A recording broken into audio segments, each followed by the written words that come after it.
Bagaimana jadinya jika seorang karyawan biasa yang cupu dan miskin tiba-tiba mendapatkan kekuatan layaknya Tuhan? Dia dapat merubah kehidupan seseorang, menyelamatkan manusia yang berada di ambang kematian, menyembuhkan penyakit, dan masih banyak lagi. Namun dia hanyalah seorang salesman, bukan panci ataupun pisau. Dia adalah Tuan Lu.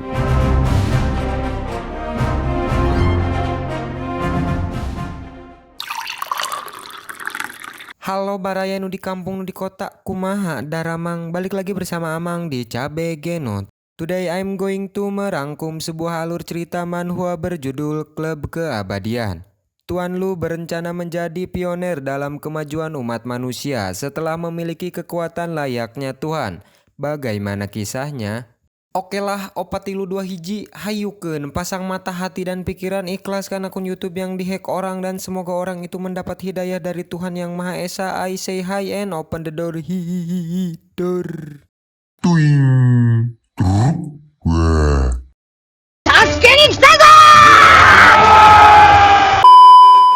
Cerita bermula dari seorang pria dewasa bernama Luli. Bekerja sebagai budak korporat dan mengontrak di kota besar. Miskin dan cupu itulah dia. Rencana besar adalah tujuan hidupnya. Namun sayang sekali dunia terlalu kejam untuk dia bisa mewujudkan semua mimpinya. Saat Luli pulang dari tempat kerjanya dan akan menyeberang jalan, tiba-tiba seorang pria yang tergesa-gesa menabraknya dan menyeberang tanpa memikirkan bahwa lampu jalan masih merah. Saat Luli mencoba memperingati pria itu, tiba-tiba dia mampu melihat catatan orang itu, dari nama hingga masa hidupnya. Sesuai dengan apa yang dia lihat, orang itu tertabrak dan mati dalam kurun waktu 3 detik. Luli terkejut menyaksikan kejadian itu. Dia bingung dengan apa yang terjadi padanya. Dia bisa melihat masa hidup orang-orang dan bahkan tiba-tiba dia mendapatkan sebuah jam saku di tangannya. Saat Luli menekan tombol pada jam itu, semua orang berhenti bergerak.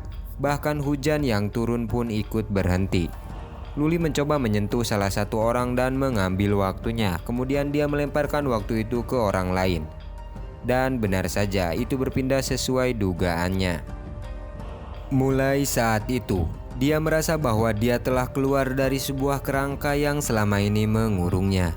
Dia mampu mengendalikan waktu yang semua orang bisa merasakannya. Bahkan waktu adalah satu-satunya aset yang paling berharga.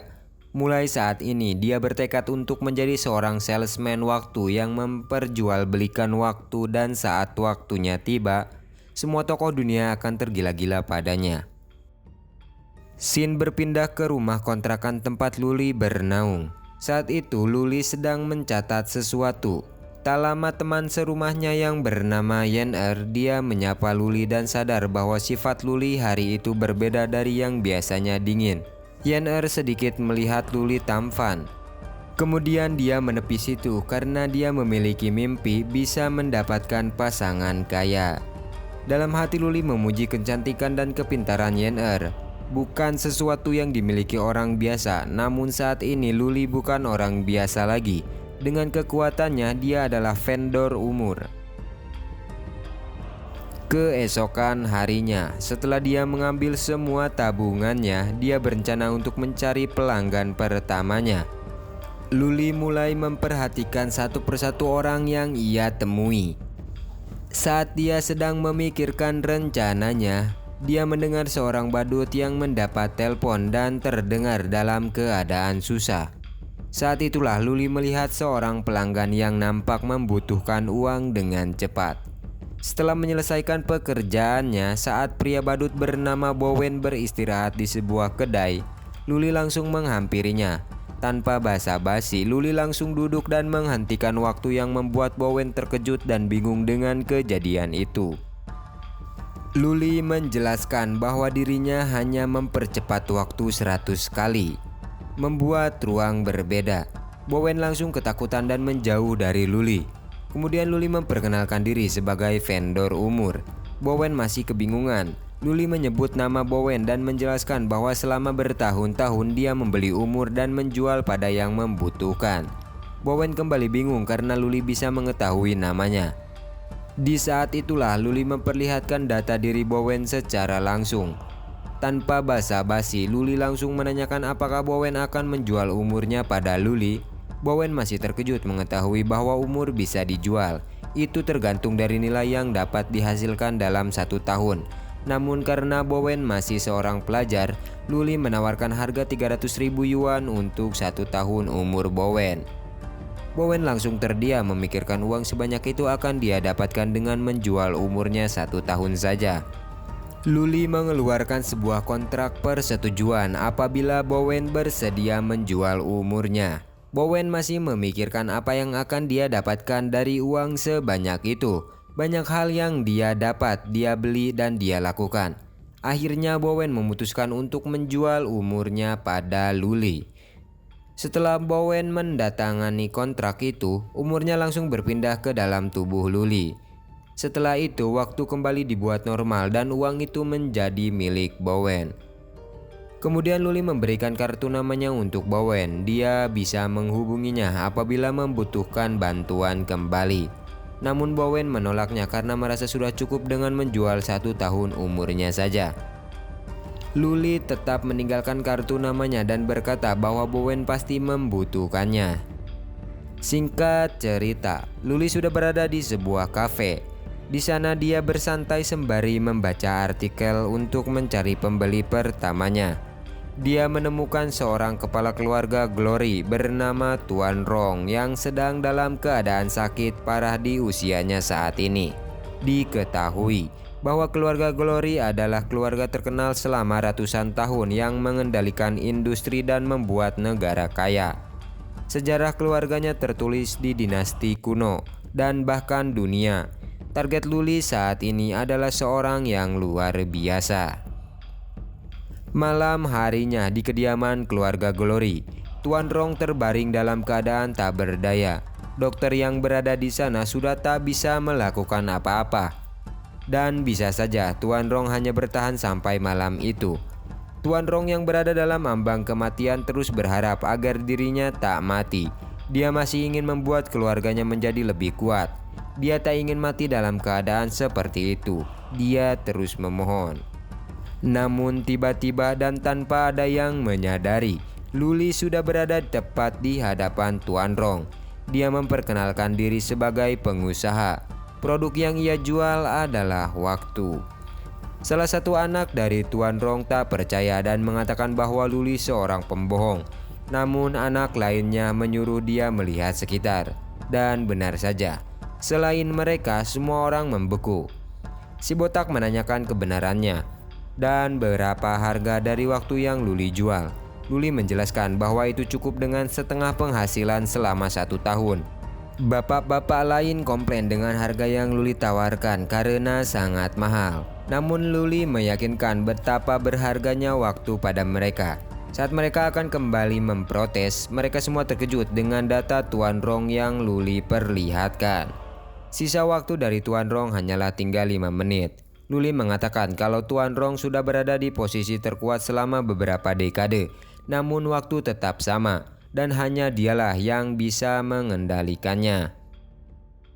Tuan Rong mulai bergerak dan berusaha mengatakan sesuatu sampai akhirnya dia bisa mengatakan kata hidup. Tanpa pikir panjang, si botak langsung menyetujui untuk membeli waktu pada Luli. Luli langsung mengeluarkan kontrak dan meminta Tuan Rong untuk menandatanganinya. Dengan bersusah payah, Tuan Rong berusaha untuk bangkit agar bisa menandatangani kontrak itu. Setelah Tuan Rong menandatanganinya, tiba-tiba tubuhnya langsung bereaksi dan mengeluarkan sebuah cahaya. Semua orang terdiam dan terkejut melihat kejadian itu. Sampai setelah selesai, data Tuan Rong muncul dan telah mendapatkan umur sebanyak 365 hari. Tuan Rong merasakan perbedaan pada tubuhnya dan transaksi pun selesai. Semua orang masih bingung dengan kejadian yang mereka lihat itu. Tuan Rong mengungkapkan bahwa dirinya merasa kembali ke beberapa tahun lalu. Walaupun dia sudah tua, dia merasakan tubuhnya penuh vitalitas.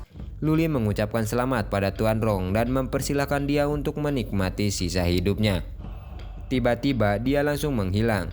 Saat si botak menanyakan tentang upah Luli, selembar kertas mengarah padanya. Kertas itu berisi nomor rekening dan sebuah catatan bahwa Luli mempercayai mereka. Semua orang dan pengawal yang terkena efek perlambatan waktu sangat terkejut melihat Tuan Rong yang sudah terbangun. Tuan Rong langsung bangkit dari kasurnya dan mengatakan bahwa dia ingin semua orang yang hadir saat ini menutup mulutnya rapat-rapat. Ia tak ingin mendengar sepatah kata pun tentang kejadian hari ini. Setelahnya, si botak langsung memberikan selembar kertas yang ditinggalkan Luli pada Tuan Rong. Tuan Rong memerintahkan untuk mengikuti semua perkataan Luli dan jangan sampai melewatkan bahkan hanya 1 sen. Tuan Rong juga memerintahkan semua orangnya agar tak pernah menjadikan Luli sebagai musuh mereka. Luli yang berada di sebuah atap gedung, dia merasa senang karena bisa mengendalikan waktu. Luli yakin bahwa dia benar-benar bisa menjual belikan waktu. Namun ketika pelanggan mulai banyak, dia harus membuat sistem dan saat Luli memandangi klub-klub di sekitar sana, dia langsung memiliki ide, yaitu klub keabadian. Dalam klubnya, dia akan mengumpulkan orang berpengaruh di segala bidang dan menjadikan orang-orang top sebagai membernya yang memiliki simbol kekayaan dan otoritas. Dan dialah yang akan menjadi otoritas utama dalam klub keabadian. Dia akan menjadi dewa di dunia ini dan tak akan ada pengecualian. Semua anggotanya akan memiliki level yang diukur dengan jumlah uang mereka ke dalam 10 level, yaitu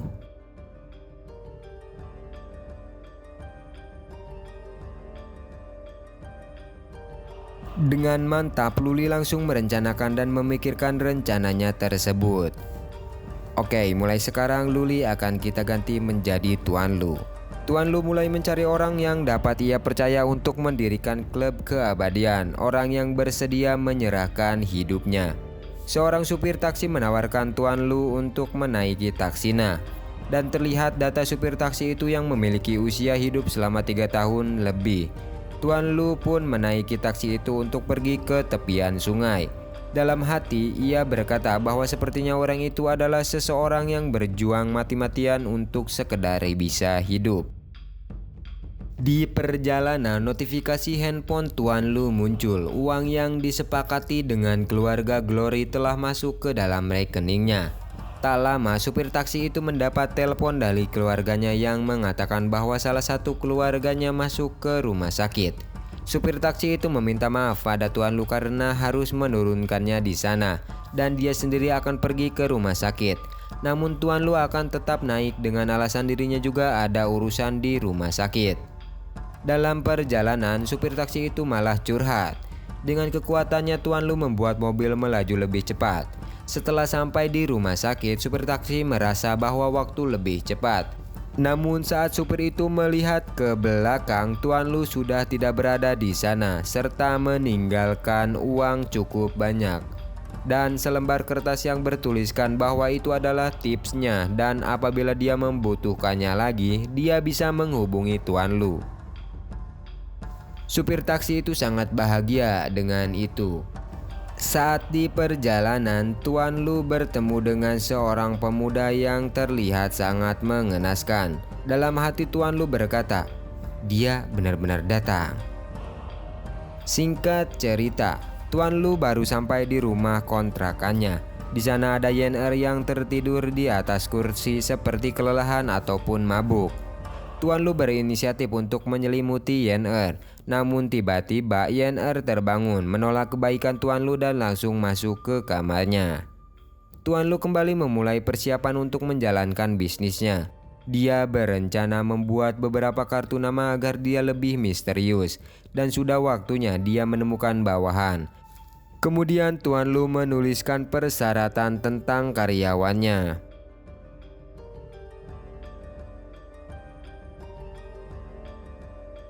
Pagi pun tiba. Tuan Lu keluar dari kamarnya sembari nguliat. Yen Er yang melihat bertanya apakah Tuan Lu tak bekerja di hari itu. Tuan Lu beralasan bahwa dia cuti di hari itu. Yen Er pergi sembari berpikir bahwa seharusnya Tuan Lu sudah pulang kampung serta sebenarnya Tuan Lu adalah orang baik, namun hanya orang yang mampu bertahan saja bisa hidup di kota itu. Di sebuah kantor pemasaran, Tuan Lu datang ke sana.